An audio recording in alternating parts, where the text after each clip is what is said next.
Herzlich willkommen zu Viva la Movielusion. Heute gibt's eine neue Folge Warlex des Monats und dieses Mal geht's um den geilen August 2020 und ob er geil ist oder vielleicht doch nicht so geil oder Warleck oder eher Warleck ist scheiße. Verrät uns jetzt der Mike und der Kani. Wer von euch beiden will anfangen? Zirp, zirp. Kann ich gern da. Zirp, zirp. Passt, dann mach ich einen Anfang. Ich muss aber dazu sagen, so Warleck ist jetzt das Teil nicht, wo ich jetzt gerade drüber reden möchte. Ja, was möchtest du denn damit? Er ist jetzt so Warleck ist der mittelmäßig, da ich sagen. Ja, weil ich nicht so viel gesehen habe. Ich habe das gesagt, ich habe nicht so viel gesehen das Monat. Ja, dann verzeih, Warleck, wie viel du gearbeitet hast. Ja, weil das interessiert wahrscheinlich keinen. Ja, vielleicht haben wir ein paar Bullock-Schrauber am Start, die das hören wollen. Wahrscheinlich nicht die wo dann unser Format hören, wahrscheinlich. Okay, stimmt auch wieder. Also so Warleck war der mittelmäßig, der nennt sich der Film After Midnight vom Regisseur und auch Hauptdarsteller Jeremy Gardner. Der hat auch schon den Film The Battery gemacht, der wo bei uns, der wieder den unsäglich dämlichen Titel hat, Mike and Dave vs. The Dead. Der ja auch den Ruf hat, dass er recht langatmig und langweilig ist. Ein Film, der wo sich hauptsächlich in einem Auto abspielt. So ist jetzt in dem Film so, dass sie das auch alles hauptsächlich in einem Haus abspielt. Und ja, die Frau von dem Herrn Gardner ist verschwunden. Seit dem Verschwinden von der Frau kreist ein Monster um sein Haus des Nachts. Und er versucht immer sein Haus zu verteidigen. Und das Monster, das versucht halt ins Haus reinzukommen. Und bei dem Film wird immer in Gegenschnitten gezeigt, wo es passiert ist, wie die zwei, also die Frau noch da war. Und wo es halt jetzt momentan abläuft, wo die Frau weg ist und eben die Monsterattacken vonstatten gingen. Ja, das Ganze ist halt extrem reduziert, sage ich jetzt einmal. Das Schauspiel ist sehr reduziert und die Story ist sehr reduziert. Es ist nicht uninteressant, sagen wir es einmal so. Also man hat dem Treiben da die 80 Minuten schon zugeschaut, wenn er sie aber auch oft das einmal zirkt, muss ich sagen. Es sind ein paar sehr, sehr lustige Nebencharaktere dabei, die wo dem Hauptdarstellerin die Show stellen. Absolut, habe ich viel Spaß gehabt damit.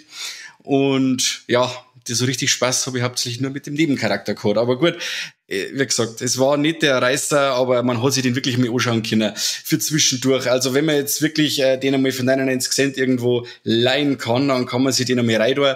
Aber den vollen Preis von einer Blu-ray oder DVD darf ich jetzt für das Teil einmal nicht ausgeben. Und am Ende hat sich ja herausgestellt, dass das Monster die Frau war, oder?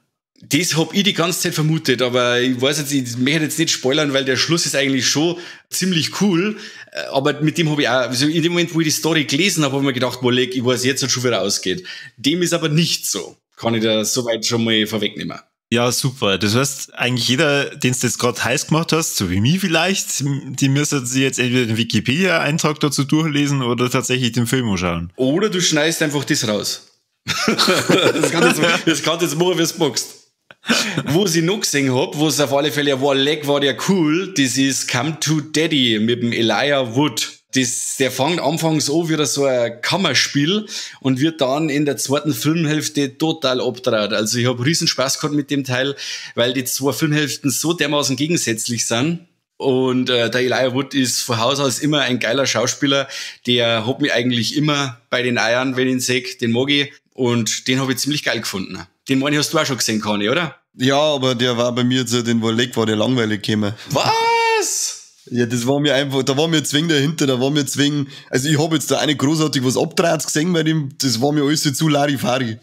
Larifari. Wenn Leute mit in Kacke getränkte Stifte gefoltert werden, das findest du Larifari. Wir haben ein Hilsefeist 2 gesehen, da wird einer mit dem ganzen Körper mit Schnitt übersät und in den Sticksy-Glue eingestopft. Ja, wir reden jetzt gerade von Come to Daddy und nicht von Hilsefeist 2. Ja, aber ich habe da schon weitere Sachen gesehen als ein Stift, der ja, man hat immer schon weitere Sachen gesehen. Ja, der Film ist jetzt stinklangweilig, genauso wie du. Deine Mama ist stinklangweilig. Gut, passt, ich hätte es dann soweit. Recht viel mehr habe ich nicht gesehen, vor lauter Arbeiten. Wie schaut's denn bei euch aus? Ja, Kani, ich würde sagen, da ich heute die Ehre habe zu moderieren, darfst du gleich weitermachen. Ja, passt, dann hau ich jetzt gleich mal mein Leck ist das geil raus. Und zwar das erste ist, dass wir Scream 5 tatsächlich wirklich echt kriegen werden und sogar schon ein Release-Date haben sie uns hergeworfen und zwar soll es Mitte Januar 2022 werden. Die Neve Campbell ist zwar noch nicht offiziell bestätigt, aber so wie es ausschaut, kriegen wir den Originalcast wieder zurück und mir hat da bis jetzt jeder Teil gefallen, auch wenn der Scream 3 eine sehr hanebüchene Story gehabt hat. Unterhalten haben sie mir alle und deswegen freue ich mich ja schon riesig auf Scream 5. Mein Leck ist das ein Scheißdreck, hat diesmal wieder mal nichts mit Filmen oder sowas zu tun, sondern mit der bescheuerten Gassi-Pflicht von der Glöcknerin. Tut mir leid, jeder, der einen Hund hat, sagen wir mal zu 95% kümmert sich ordentlich um den Hund und da brauchst du nicht mit so einem riesigen Bullshit daherkommen, nur um über die ganze andere Scheiße oder vor der ganzen anderen Scheiße abzulenken, für die es nicht fähig war, dass das einmal errichtet wird oder schnell errichtet mit Ferkelkastration und die ganzen Zustände in die Schlachthöfe und was weiß ich. Ich mag jetzt auch gar nicht tief einsteigen in das Thema, das ist zu tiefgründig. Ich sag gerade, wir haben ja genug andere Baustellen, bei denen es die Viecher besser tat, wenn wir uns darum kümmern und nicht um so brunstdumme Gassipflicht. Geht doch jeder mit seinem scheiß Hund raus spazieren. Also so einen Scheißdreck habe ich schon lange nicht mehr gehört wie dem Bullshit. Du hast doch gar keinen Hund. Ach ja, ich bin mit 2 Hunden aufgewachsen. Also ich weiß, wie man sich um einen Hund kümmert, wenn man seinen Hund mag. Und wie gesagt, ich habe noch keinen kennengelernt, der sich um seinen Hund nicht kümmert. Der weiß, wenn man einen Hund daheim verwahrlosen lässt. Der weiß, wie das geht. Der weiß, das ist lustig aus deinem Mund. Wieder muss jeden Tag was fressen. Bei dir gibt man einen Unterschied zwischen einem Buben und einem Hund nur aus, so verwahrlost sind die. Also bitte. Auf alle Fälle, das war mein Leck, da kriege ich gleich einen Schlaganfall bei so einem Scheißdreck wie her. Aber mein Leck, was voll geil war der DC-Fandom, was die da ausgeballert haben, war so geil, dass ich unzüchtig geworden bin mit mir selber. Allein der Trailer von The Batman mit dem Robert Pattinson, den ja Faye schon wieder von vornherein absageln mit so Idiotengelaber wie, ich sag dir immer nur ein Edward von Twilight. Ja, und ich, wenn den Scheißdreck her, dann sehe ich nur einen Volldeppen vor mir. Der Trailer ist so atmosphärisch dicht und düster. Ich kann es mir fast nicht vorstellen, dass dieser Fail wird. Und wenn der Film ein Fail wird, dann schauen wir einfach 1,5 Stunden lang den Trailer, weil der allein schon so unglaublich geil ist. Die Stelle, wenn er da den Typen, wo der Gang über wichst, das ist schon wieder so brachial und aggressiv geil. Einfach nur geil. Neuer Trailer zu Wonder Woman 84. Erstens mal die Cheetah richtig gesehen. Schaut auch wieder nach einem spaßigen Film aus. Da hat mir der erste schon richtig gut gefallen. Die ersten Einblicke zum James Gunn sein Suicide Squad, da sind nur diese, sagen wir mal, insgesamt 50 Sekunden Bildmaterial, die man gesehen hat, die sind schon geiler als der ganze erste Suicide Squad Film, der rausgekommen ist. Da habe ich auch schon richtig Bock drauf und ja, was der James Gunn angelangt, wird sowieso geil und er hat auch gesagt, dass dieses Mal der Name Suicide Squad ein Programm sein wird. Man soll sich nicht zu sehr an manche Charaktere gewöhnen und da freuen wir uns doch, wenn ein bisschen mehr über die Klinge springen als 1 oder 2 oder was, mehr waren sie glaube ich nicht in dem ersten, in Anführungszeichen, Suicide Squad. Was haben sie uns noch gesagt? Spieletrailer zum Suicide Squad. Spui, Kill the Justice League von Rocksteady, das meine ich sind die Macher der Arkham-Reihe. Und anscheinend spielt das Spiel auch in dem Universum von der Arkham-Reihe. Vielleicht haben wir auch wieder einen Gastauftritt von Batman. Im Trailer sieht man mal nur einen Superman, der ein wenig durchballert und einen Helikopterpiloten weglasert. Bin gespannt, was uns die für eine Geschichte erzählt. Kommt aber erst 22 raus, also müssen wir uns noch ein bisschen gedulden. Aber der 5-Minuten-Trailer ist sehr spaßig. Der ist sogar auch spaßiger als der ganze erste Suicide Squad. Dann gab es einen Trailer zu Gotham Knights, ein neues Spiel im Batman-Universum, aber ohne Batman. Den hat es anscheinend erwischt. Und jetzt hat man da, ich meine, einen Nightwing, Robin, Batgirl und, wie heißt der mit der roten Masken? Red Hood? Irgendwie so. Mit denen spielt man da jetzt, hat man schon ein bisschen Gameplay dazu gesehen, schaut auch ziemlich spaßig aus, das ganze Ding. Du meinst den Deadpool? Was haben wir denn noch gehabt? Bitte? Deadpool ist der mit der roten Maske. Ah, ganz schlimm, was du gerade sagst. Ja, das war das Fandom von DC. Man hat den ersten, das war halt kein Trailer, aber so, dass man sagt, das geht jetzt mit The Rock, der Black Adam, da hat es einen kleinen Teaser gegeben, aber es waren keine richtigen Bewegbattle vor ihm, nur solche Gelaber. Aber zumindest wissen wir, da rührt sich auch etwas. Und was richtig fett wird, mein persönliches Highlight dann oder nach The Batman war der Trailer zum Snyder Cut von Justice League. Wir wissen alle, was der Justice League im Kino in Anführungszeichen für Desaster war. Also ich habe damit meinen Spaß gehabt und meinen Frieden geschlossen. Aber er ist weit hinter dem bleiben, was er sein kann. Und man merkt halt einfach diese Einflüsse vom Whedon, das humoristische gemixt mit dem Düstern vom Snyder. Und das hat ihm einfach nicht gut getan, was seine Geschichte angeht. Und auch die CGI-Money haben es da ziemlich verkackt gehabt. Aber die Baustellen hat der Snyder gesagt, die werden alle behoben. Er wird keine Szenen verwenden oder will keine Szenen verwenden, die der Whedon draht hat. Er wollte damals schon 2 Teiler machen und haut uns jetzt 4 Stunden Justice League um die Ohren kommt auf HBO Max raus, also Dinge bei uns dann bei Sky, in 4 einstündigen Teilen und am Ende dann auch als kompletter Film auswählbar. Und allein der Trailer hat schon geiler ausgeschaut, als das bisherige Filmprodukt, das uns damals im Kino hingeschissen worden ist. Hauptsache, ich muss den dreckig animierten Steppenwolf nie mehr sehen. Endlich kriegen wir das Original-Design zum Singen vom Snyder und das schaut schon so geil aus. Wir kriegen einen Darkseid hingeworfen. Wir werden wahrscheinlich mehr mit den Green Lantern zum Tor haben. Da wird's richtig bitter dann, wenn man daran denkt, dass dieses Universum in der Form nicht weitergeführt wird. Das tut fast ein bisschen weh, weil es hat so viel Potenzial, die ganze Geschichte, aber gut, wir kriegen dafür einen Ben Affleck noch mit zum Singen beim The Flash-Film. Da haben wir jetzt einen Ben Affleck als Batman bestätigt, einen Michael Keaton als Batman bestätigt, das ist ja voll geil. Und ich denke mal, dass diese Story Flashpoint uns wahrscheinlich den Pattinson dann als Batman für das neue DC-Universum einführen wird.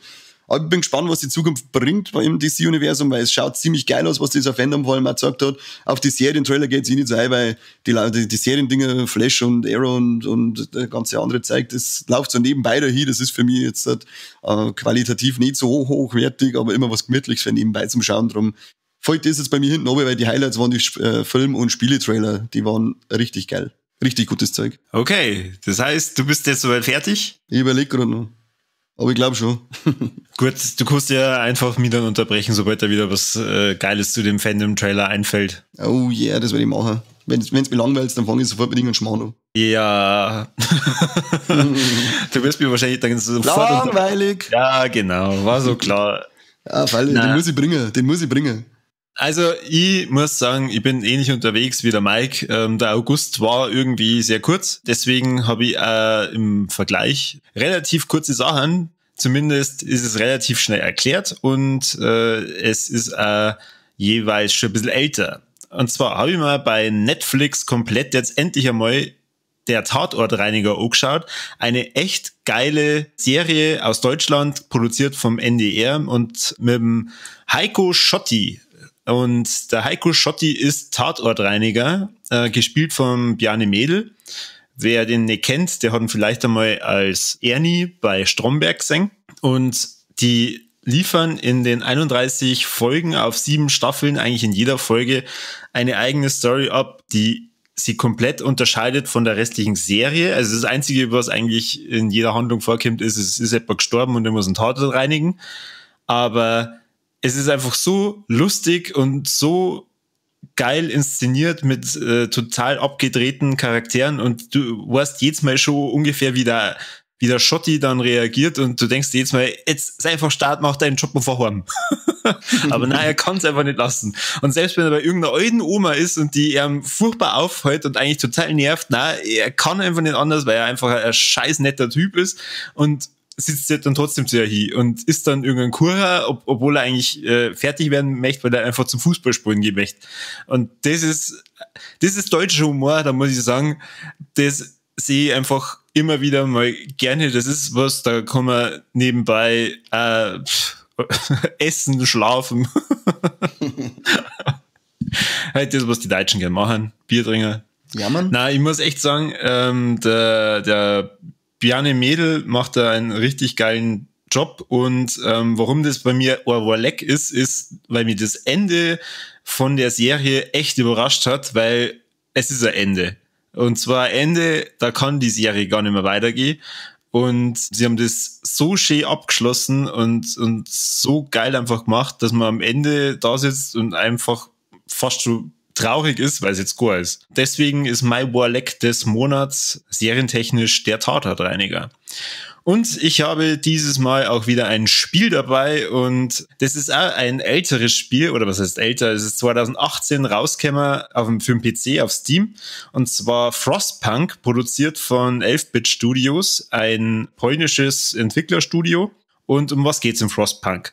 In Frostpunk geht's um eine alternative Zeitlinie, spielt zu Ende des 18. Jahrhunderts und man ist in England unterwegs und in England ist es sehr, sehr, sehr kalt, weil eine Eiszeit oder Eiszeit-ähnliches Szenario dort ausgebrochen ist und die Menschen sie um so riesige Heizkörper oder Heizkörper-ähnliche Türme ansiedeln müssen. Und es ist ein Strategiespiel. Man muss praktisch dabei darauf achten, wann wird's wieder kälter. Es kann bis zu minus 100 Grad kalt werden.